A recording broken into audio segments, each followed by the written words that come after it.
Good morning. Welcome to the Daily Commute by Movie NP.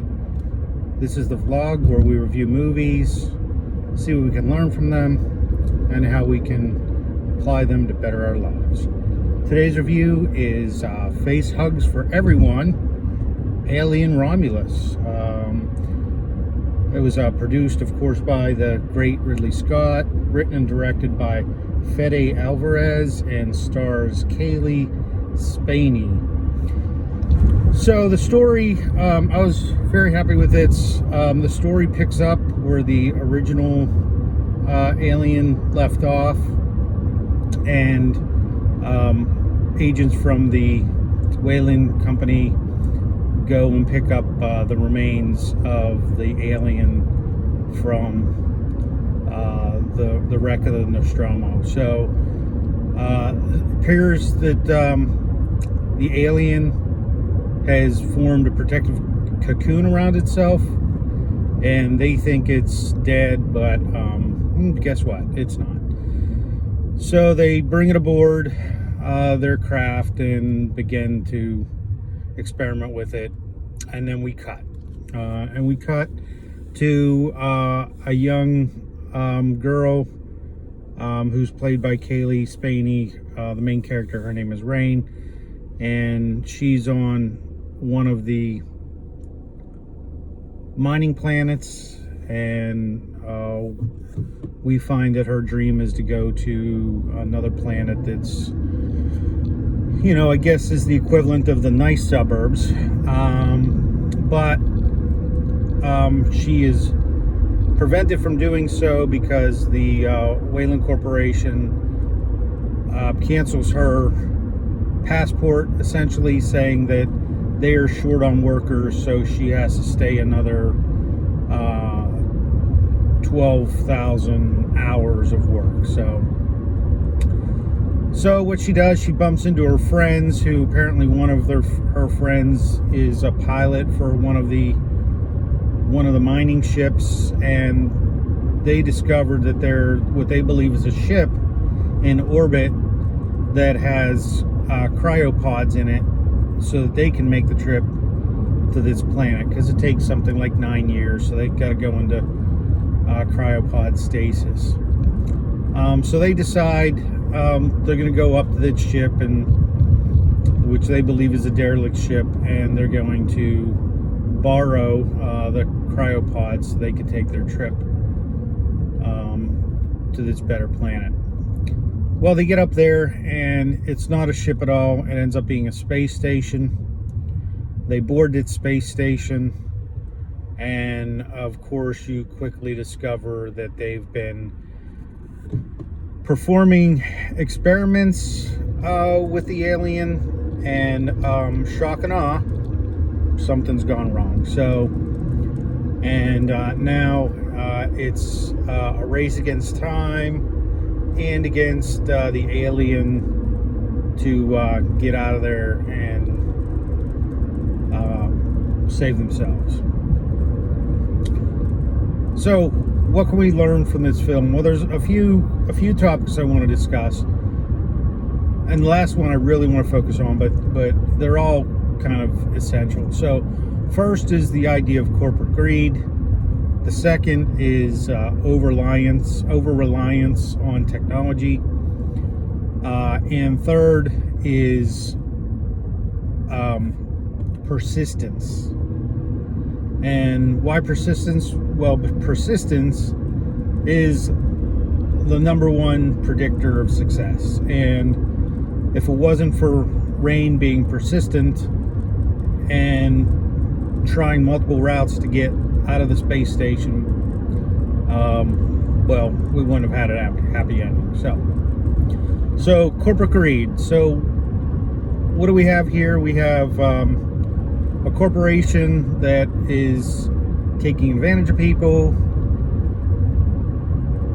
This mining planet, more people die mining than they do anything else, but the corporation doesn't care, and apparently there's no one around to provide oversight. In addition to that, what are they doing? They're screwing with a dangerous alien life form that we know has wreaked havoc prior, but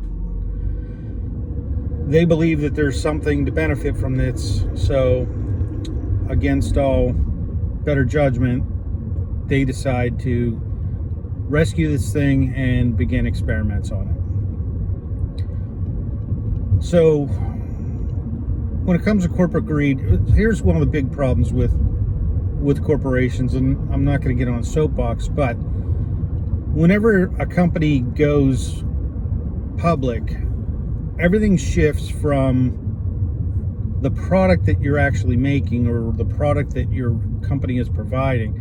And I don't care how well the company, the original creator of the corporation, what their intent was, that all goes out the window, because now as soon as it goes public, it just becomes about money. It becomes, what are you going to do for the stockholders? How are you going to make sure that they make their money out of the deal?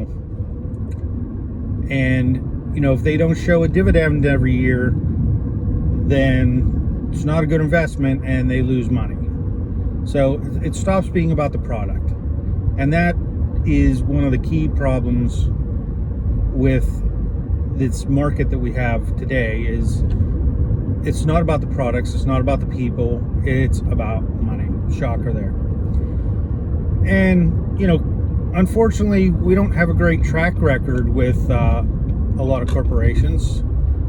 Let's see. Well, they said that cigarette smoking was safe. Even paid doctors and physicians to advertise how safe they were, and actually that they were healthy for you. They were beneficial. Then we have the food industry, and we know now that the American breakfast was all a marketing scam. You can look this up. It was because the meat industry needed to, I think it was one of the bacon companies, wanted to increase its market share.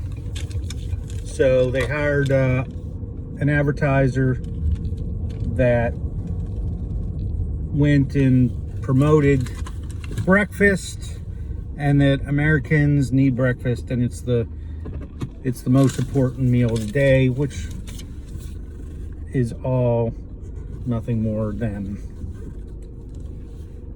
a scam. So there we have the corporation part. Now the second part is over-reliance on technology, and here we can see that's with wanting to study the alien, trying to benefit from the alien, and the story goes is that they want to better mankind by extracting the DNA so that we can make humans more resilient for space colonization. But is it really space colonization, or is Wayland Corporation just wanting to make better miners, right? So these things typically go hand in hand, corporate greed and over-reliance on technology. And one great example of that is the Titanic, right? So we have multiple factors there.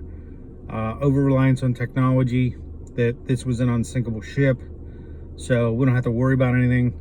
And of course, we needed to keep our time, because otherwise, if we didn't make New York City on time, we would lose money.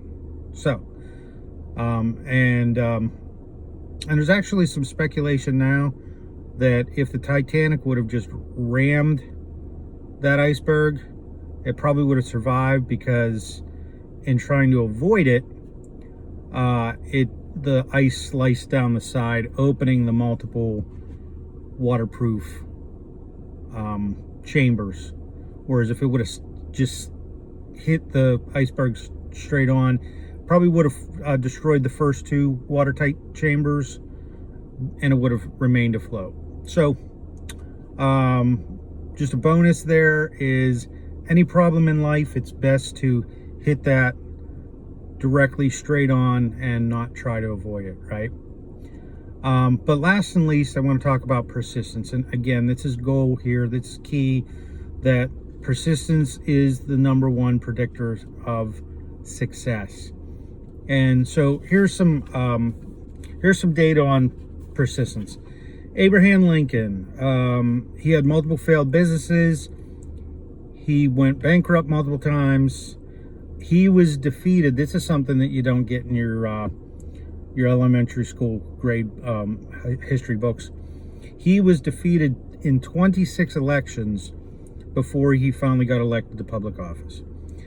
And he was 52 years old when he became president. So it's never too late in life, and we're going to get back to that. Stephen King, his first book, Carrie, was rejected 30 times. 30 different publishers rejected his book.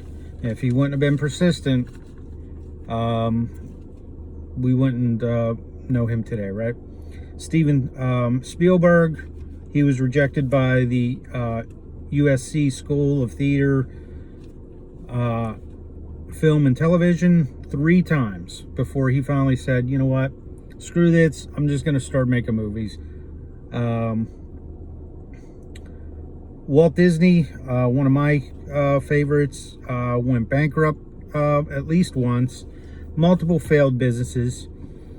He was so green in the industry that he didn't protect his stuff, and his first successful creation, Oswald the Lucky Rabbit, was stolen by him by the distributor, which led him to go back to LA and invent Mickey Mouse, which, you know, things worked out for him.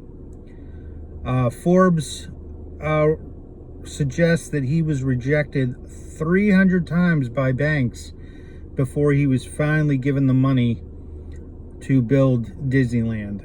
And one of the reasons for that is everybody said, Walt, you're a movie maker, you're an animator, you're not, you don't build theme parks. Matter of fact, nobody knew what a theme park was back then, right? So this was a first, and nobody wanted to take a chance on him.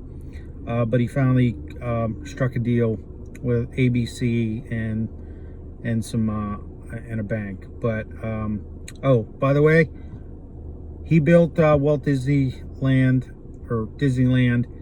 at 53 years old. Colonel Sanders is probably my top favorite guy, and here's why. This guy, multiple failed businesses, bankrupt, multiple career paths. There's documentation that he went to law school through correspondence, actually served as a justice of the peace, practiced law till that blew up on him. Birthed babies in his hometown because there wasn't enough doctors to do so. Later in life, he decides he's gonna sell his chicken. He came up with this chicken recipe. A lot of people don't know this, but he actually invented the oil pressure cooker that he used to make the chicken. Any event, long story short, is that he was rejected 1,000 times, or over 1,000 times, by multiple restaurants, because initially what he did was he sold the chicken basically on consignment. He would go to restaurants and say, I've got this chicken recipe, try my chicken. If you like it, sell it out of your restaurant and just give me, a percentage of the sales. So that's how he started out, and eventually that grew into Kentucky Fried Chicken. But he was 52 years old when he started Kentucky Fried Chicken. So, and I think one of my favorite quotes is a quote that Thomas Edison said, or a story about Thomas Edison. And trust me, anybody knows me, I'm no fan of Thomas Edison. I believe that he was a cheat and a liar and stole most of his technology. And he was just fortunate to have a good supporter, as in J.P. Morgan, who owned all the media and the banks at that time. So, I wonder how that worked out for him. But in any event, so Edison, as we believe, invented the incandescent light bulb. And a journalist asked him, "So, Mr. Edison, how did it feel to fail at creating a light bulb 1,000 times?" And Edison looked at the guy and said, "I didn't fail 1,000 times. I just learned how not to create a light bulb 1,000 times." So again, shifting our outlook on things, shifting our perception. This is reframing is one of the big key elements in CBT therapy. So at the end of the day, keep doing what you're doing, keep pushing, keep being persistent, don't take no. And quote from another great movie, Galaxy Quest: